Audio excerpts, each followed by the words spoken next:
स्वागत है बच्चों सभी का। आज हम डिस्कस करने वाले हैं एक्सरसाइज 5.1 इम्पॉर्टेंट क्वेश्चंस। हम यहाँ पर सारे क्वेश्चंस नहीं कराएंगे। आपको हमारे फर्स्ट वीडियो में इंट्रोडक्शन ऑफ कंटिन्यूटी मिल चुका है। आप जिन बच्चों ने ये वो वीडियो नहीं देखा है तो पहले वो वीडियो ज़रूर देख लें, जिससे कि उनको ये कॉन्सेप्ट क्लियर हो जाएगा कि कोई भी फंक्शन कैसे कंटिन्यूअस होता है। हमारी exercise 5.1 completely based on continuity है। तो डिस्कस करते हैं कुछ इम्पॉर्टेंट क्वेश्चंस इसके। बिफोर इट हम आपको बताना चाहते हैं कि कोई भी फंक्शन ये कंटिन्यूअस होता है एट अ पर्टिकुलर वैल्यू पर। जैसे मान लीजिए कि x ये हमारी a है, ये a इस फंक्शन की डोमेन्स से रिलेटेड कोई एक नंबर है, उन्हीं डोमेन्स में आता है और फंक्शन हमारा एक रियल वैल्यूड फंक्शन है। तो अगर उस रियल वैल्यू पर अगर हम इस फंक्शन को ये चेक करें कि ये इस पर कंटिन्यूअस होगा कि नहीं होगा, तो आपको हमने बताया था कि आपको कुछ चीज़ें देखनी पड़ेंगी। आपको कि उस फंक्शन की limit x tend to a negative यानी LHL, आपको limit x tend to a positive fx यानी RHL, और फंक्शन की वैल्यू एट अ पॉइंट। ये तीनों चीज़ें आपको सॉल्व करके देखनी है। अगर ये तीनों आप इक्वल पाते हैं तो आप कह सकते हैं कि यस हमारा फंक्शन कंटिन्यूअस है एट दैट पॉइंट। क्योंकि फंक्शन ज़रूरी नहीं कि किसी एक पॉइंट पर कंटिन्यूअस हो, वो कई पॉइंट्स पर कंटिन्यूअस हो सकता है या डिसकंटिन्यूअस हो सकता है किसी एक पर्टिकुलर पॉइंट पर, दो पॉइंट पर। ठीक है, तो हमारा जो टॉपिक था कंटिन्यूटी का, बेसिकली हमने यही सीखा था। अब देखते हैं इसके सम्स कुछ। देखिए क्वेश्चन नंबर 2 आपकी एक्सरसाइज एनसीईआरटी का। एक फंक्शन है हमारा 2x² - 1 और इसको हमें चेक करना है कि ये फंक्शन हमारा कंटिन्यूअस है एट x = 3 और नॉट। तो ये हमारी वैल्यू गिवन है, ये डोमेन से रिलेटेड कोई एक वैल्यू है जिसको हमें इस पर चेक करना है। तो हम इसके अकॉर्डिंग हम क्या करेंगे, सबसे पहले हम इस फंक्शन की पर्टिकुलर डोमेन पर या पर्टिकुलर x की टेंडिंग वैल्यू पर या x की वैल्यू पर हम इस फंक्शन की वैल्यू सॉल्व करेंगे। तो f(x) की जगह पर 3 रख दिया, तो यहाँ जिस जगह पर x है उसकी जगह 3 हो जाएगा और इस तरह से सॉल्यूशन हो जाएगा। 3 3 = 9, 2 = 18 में से 1 गया 17। तो फंक्शन का जो सॉल्यूशन आ गया वो हो गया हमारा 17। अब हमें क्या करना है, इसकी लिमिट x टेंडिंग टू 3 है तो 3 निगेटिव यानी 3 के लेफ्ट 3 के राइट आपको टेंडिंग वैल्यू पर ये चेक करना है। एक्चुअल आपको ये कॉन्सेप्ट 11th में मिल चुका है, आपने वहाँ पर लिमिट और डेरिवेटिव सीख रखा है। तो बेसिकली आप वहीं से आप समझ सकते हैं कि जब हम लेफ्ट हैंड लिमिट अप्लाई करेंगे फंक्शन में तो फंक्शन तो हमारा एक ही डेफिनेशन का है, बट इस x की जगह पर इसके अकॉर्डिंग, ठीक है, अगर ये 3 लेफ्ट हैंड से जा रहा है तो 3 आपका 3x को हम क्या लिख लेंगे, पहले तो आप इसको फंक्शन, क्योंकि x के टेंडिंग पर लिख रहे हैं तो पहले तो आप फंक्शन इसका नोट कर लीजिए। अब जब ये लिमिट चेंज होकर के हम h टेंडिंग टू 0 करते हैं, h टेंडिंग टू 0, ठीक है, तो ये जब 0 करेंगे तो क्या होगा, ये जो लिमिट है 3 से लेफ्ट हैंड देख रहे हैं तो इन प्लेस आप x, ये तो 2 पहले से था, x की प्लेस पे ये 3 - x लिख देना है, 3 - h सॉरी, ठीक है, x की प्लेस पर 3 - x लिख देना है, h लिख देना है, और -1 इसमें स्क्वायर है तो स्क्वायर आपको एज इट इज़ लगाना है। अब यहाँ पर आप अगर इसको अप्लाई करके देखें तो h की टेंडिंग वैल्यू 0 रख देंगे यहाँ पर, तो h 0 होने पर ये 3 हो गया, 3 का स्क्वायर 9, 9 में से 2, 18 में से 1 लेस हो गया 17 आ गया। एक्चुअल देखिए ये हमारा एक पॉलिनॉमियल फॉर्म है। आपको हमने प्रीवियस वीडियो में बता रखा है कि कुछ फंक्शन हैं जिनको देख करके आप बता सकते हैं कि ये कंटिन्यूअस होते हैं किसी भी डोमेन पर, किसी भी वैल्यू पर, ठीक है, जितनी भी रियल वैल्यूज़ हैं उन पर ये आपके जो फंक्शंस हैं वो कंटिन्यूअस होते हैं, तो उनको आपको बहुत अच्छे से याद कर लेना है। आपको डायरेक्ट सॉल्यूशन समझ में आ जाएगा कि हाँ ये कंटिन्यूअस होगा कि नहीं होगा, इतना केवल बताने के लिए। लेकिन बेसिकली जो क्वेश्चन इससे रिलेटेड आते हैं एग्ज़ाम में, हम पहले एक्सरसाइज 5.1 डिस्कस कर लेते हैं।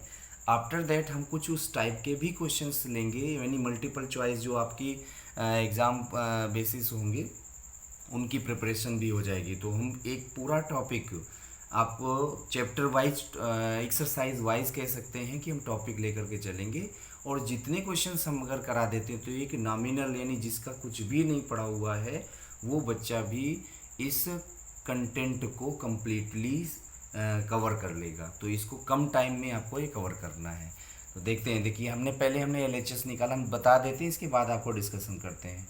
लिमिट, फिर इसके बाद x टेंडिंग टू 3 पॉजिटिव, यानी राइट हैंड इसको बोलते हैं LHL, लेफ्ट हैंड लिमिट इसको बोलते हैं RHL, राइट हैंड लिमिट। तो ये हमें चेक करना है।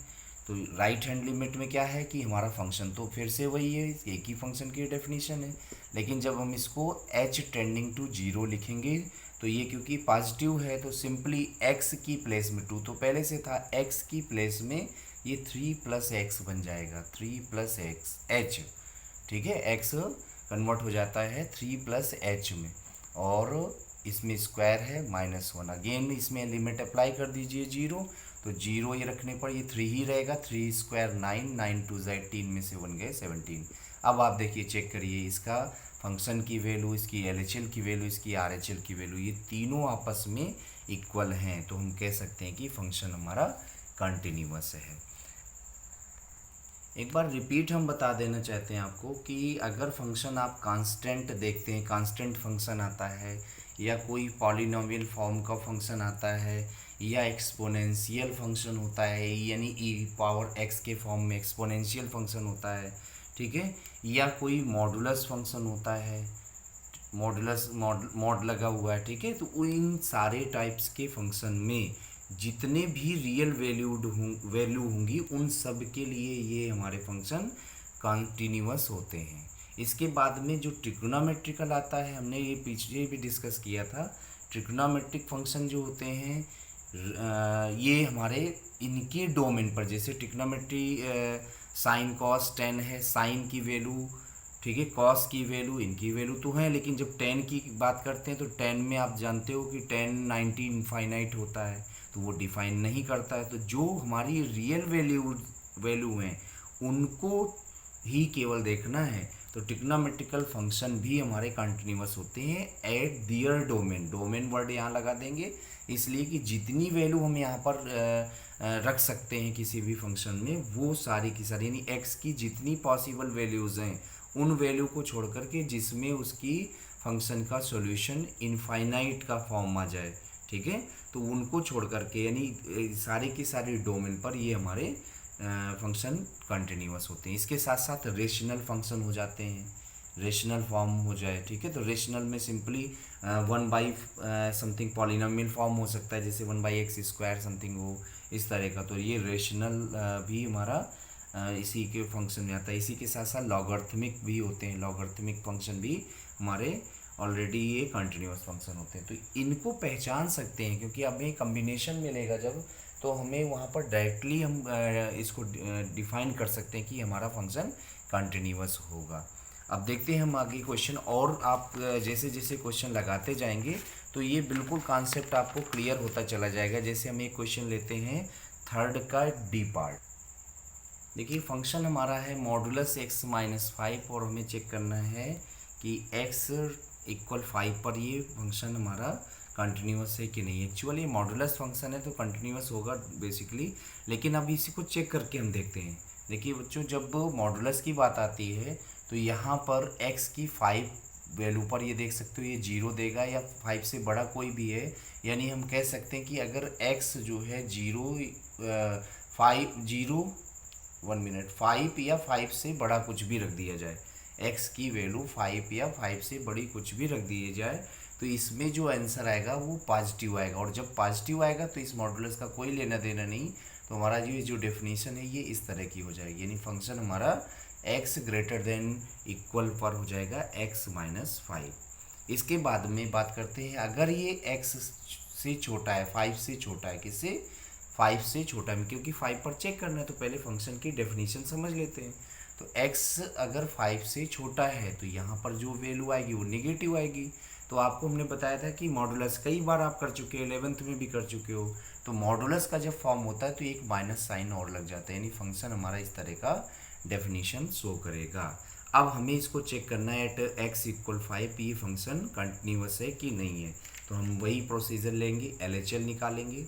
LHL के लिए लिमिट जो जिस पर हमें चेक करना है वही टेंडिंग निगेटिव कर लेंगे, और फंक्शन जो इस निगेटिव पर यानी x की वैल्यू 5 से कम पर जो फंक्शन की डेफिनेशन है वो डेफिनेशन यहाँ पर नोट कर लेंगे। फर्दर जब ये लिमिट हम चेंज करके जीरो करेंगे, limit h tend to zero, तो ये जो -5 निगेटिव साइड से है तो x की प्लेस पर आपको 5 माइनस एच लिखना है, यानी ये बन जाएगा 5 माइनस एच, और ये -5 आपका ऑलरेडी पहले से यहाँ पर अवेलेबल है। तो देख सकते हो ये इससे कट गया, और h की अगर यहाँ पर टेंडिंग वैल्यू यहाँ अप्लाई भी कर दें तो ये रिजल्ट दे देगा जीरो। तो LHL आपका आ गया जीरो। इसी तरह से आप RHL निकालेंगे तो limit h tending to 5 positive हो जाएगा, और पॉजिटिव पर फंक्शन की डेफिनेशन आपकी हो रही है x-5, तो यहाँ पर x-5 रख दिया। और पॉजिटिव है तो ये हमारा लिमिट जब h टेंड टू जीरो बनेगा तो ये बन जाएगा x की जगह पर 5 प्लस एच, और ये -5 पहले से था फंक्शन में तो ये फिर से कट गया, और h की वैल्यू जीरो रिप्लेस करने पर आंसर इसका भी जीरो आ गया। अब आप देख सकते हो कि यहाँ पर तो LHL RHL इक्वल आ गए। अब तीसरी चीज़ एक और कंसीडर करनी कि उस पर्टिकुलर वैल्यू पर फंक्शन की वैल्यू क्या होगी, यानी ये x जब 5 होगा तब आंसर क्या होगा। तो f(x) का जो सोल्यूशन फंक्शन है वो है मॉडुलस x-5, और जब हम x की जगह पर 5 रिप्लेस करेंगे तो 5-5 जीरो, और जीरो को मॉडुलस जीरो। आप चेक कर लीजिए LHL RHL और फंक्शन की एट x इक्वल 5 पर वैल्यू जो है वो जीरो आ रही है, तीनों जीरो हैं, इसका मतलब ये फंक्शन कंटिन्यूअस है। ठीक है, तो इस तरह से हम डिस्क्राइब कर सकते हैं। इस तरह का कोई भी क्वेश्चन हमारे उसमें आता है एग्ज़ाम में तो आप डिस्कस कर सकते हैं। ऐसे ही आप NCERT का क्वेश्चन नंबर 5 है, 6 है, इसको डिस्कस कर सकते हैं। 7 हम और बताते हैं। देखिए 7 क्वेश्चन में जो फंक्शन की डेफिनेशन है वो 3 है। ठीक है, और यहाँ पर आप चेक करिए वैल्यू एक -3 के लिए दिखा रहा है और एक 3 दिखा रहा है, तो हमें यहीं से पता चल जाता है कि हमें कौन सी वैल्यू पर यानी किस वैल्यू पर हमें फंक्शन को चेक करना है। ठीक है, बाकी सारी वैल्यू में तो ये कंटिन्यूस होगा। क्यों कंटिन्यूस होगा, आप यहाँ चेक करिए, ये मॉडुलस फंक्शन है, ये लीनियर है, ये भी लीनियर, लीनियर पॉलिनोमियल का ही एक फॉर्म होता है। तो इस तरह से हमारे ये सारे के सारे फंक्शन कंटिन्यूस तो हैं, लेकिन इस x इक्वल -3 पर और x इक्वल 3 पर, यानी दो क्वेश्चन यहाँ पर बन गए, यहाँ पर हमें इसको चेक करना है। तो हमारा प्रोसीजर फिर से वही सेम होगा, LHL निकालना है। LHL के लिए आप लिमिट पहले -3 के लिए निकाल सकते हो, तो limit x tend to -3 negative, ठीक है, ये हो जाएगी। और इस निगेटिव पर यहाँ देखिए जब x की वैल्यू -3 से कम है, निगेटिव का मतलब हुआ ना -3 से कम, तो -3 से जब कम है तब फंक्शन ये डिफाइन करता है, और -3 ऑलरेडी निगेटिव वैल्यू है, तो मॉडुलस जब हटाएंगे तो ये मॉडुलस का माइनस साइन इसमें ऑलरेडी एग्जिट करेगा। ठीक है, तो ये अपने आप यहाँ पर इंटर करेगा, सॉरी एग्जिट नहीं, तो ये -x + 3 आ गया। अब यहाँ पर लिमिट को जब हम जीरो करेंगे h टेंडिंग टू जीरो, ये h बहुत ही नियर अबाउट वैल्यू है, यानी अप्रॉक्सीमेट जीरो है, बिल्कुल जीरो के नज़दीक की वैल्यू है। ठीक है, 0.000 समथिंग कुछ नंबर, ऐसा कुछ नंबर है। तो इसको जब हम अप्लाई करेंगे तो ये x की प्लेस पर, x जहाँ पर है उसकी जगह पर ये -3 -h, क्योंकि ये नेगेटिव से जा रहा है तो माइनस तो पहले से लगा है, और ये हो जाएगा -3 -h, और ये +3 पहले से है, इसको सॉल्व कर लीजिए। तो देखिए माइनस माइनस +3, ये h जीरो हो गया, तो +3 और +3 मिल करके इसका रिजल्ट आ गया 6। इसी तरह से आप इसकी RHL निकालिए। तो RHL में लिमिट x टेंड टू, अभी -3 पर ही चेक कर रहे हैं,